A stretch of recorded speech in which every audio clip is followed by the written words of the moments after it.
Hello, welcome to this week's vlog. Just a quick thank you to everybody who commented last week. Great discussion. Hoping to have more of that on this week's episode. If you missed it, go back to last week's and join in the chat. So I've been training this for the last couple of episodes, telling you to go and watch The Good Place because I wanted to talk about it.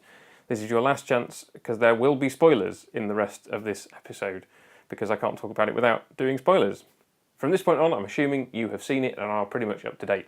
At least the major thing is that you know what happens at the end of Series 1 and that, spoilers, The Good Place is revealed to be the bad place for these particular 4 individuals.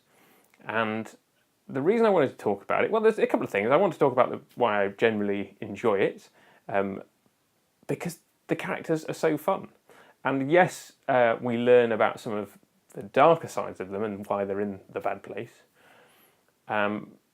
particularly through flashbacks to their lives before they died.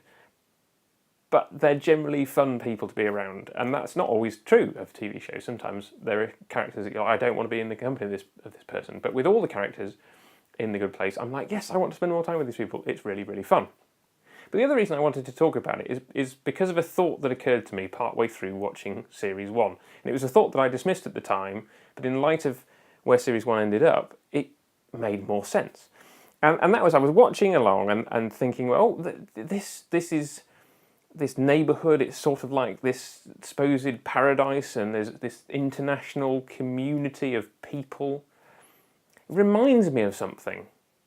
Some of you may already be ahead of me. Yes, I was thinking of the 1967 Patrick McGoohan TV show, The Prisoner, which, for those of you that don't know what that's about, it's about a secret agent who resigns from his job, goes home, is gassed, wakes up in a replica of his room, but he's in the village, which was filmed in this weird folly of a place that was built on the North Wales coast. And for the whole series, he's either trying to escape or they're trying to find out why he resigned, and the they is rather ill-defined. Various people from various sides seem to be working for them. And he's trapped in this supposedly idyllic village. And once the resolution of Series 1 came about that in The Good Place they were actually in the bad place and they were being tortured, I suddenly realised that the thought that I had earlier in the series was actually more true than I could have possibly imagined. That the characters in The Good Place, Eleanor, Chidi, Tahani and Jason, are all there as part of an experiment to see whether they can be tortured in this way by the people who are in the bad place. It just suddenly feels more like The Prisoner. Now, for those of you that haven't seen The Prisoner, I'm not saying that because you like The Good Place you're immediately going to love The Prisoner, because there are vast differences in the two shows. The Good Place being a comedy for a start, and The Prisoner most definitely not being a comedy. There are comedic moments, I guess, but it's not primarily a comedy. But they're both trying to say something profound, I think. The Prisoner's been around for 50 years this year. People are still analysing it and trying to figure out what it means and what McGoohan was trying to say with it.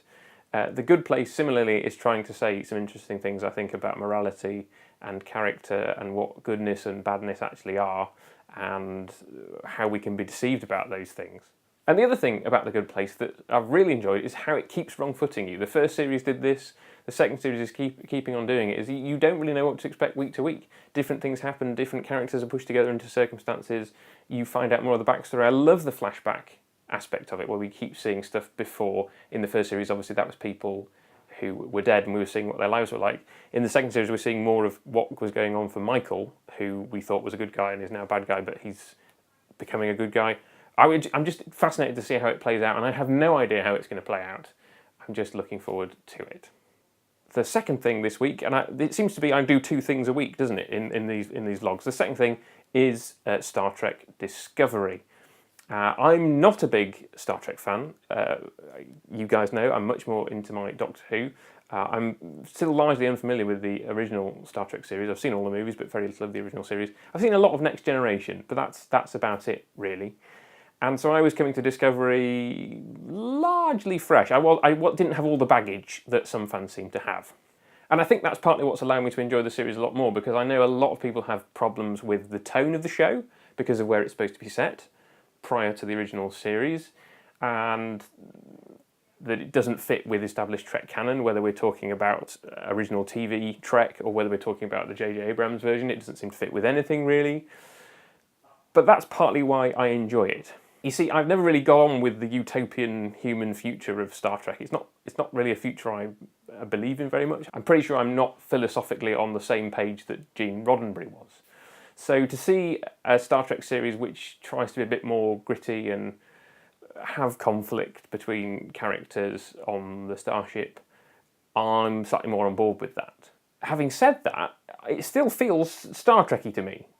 So I think they've done well with making it a Star Trek show, and I think if you can get past all the stuff about how it doesn't really fit in, then it's a great show to watch. All the endless Klingon stuff is really grating. It's not because I'm against subtitling. If there's a foreign language film out there, I would much rather watch it with subtitles than have a dub. I just think Klingon is a really horrible language to listen to.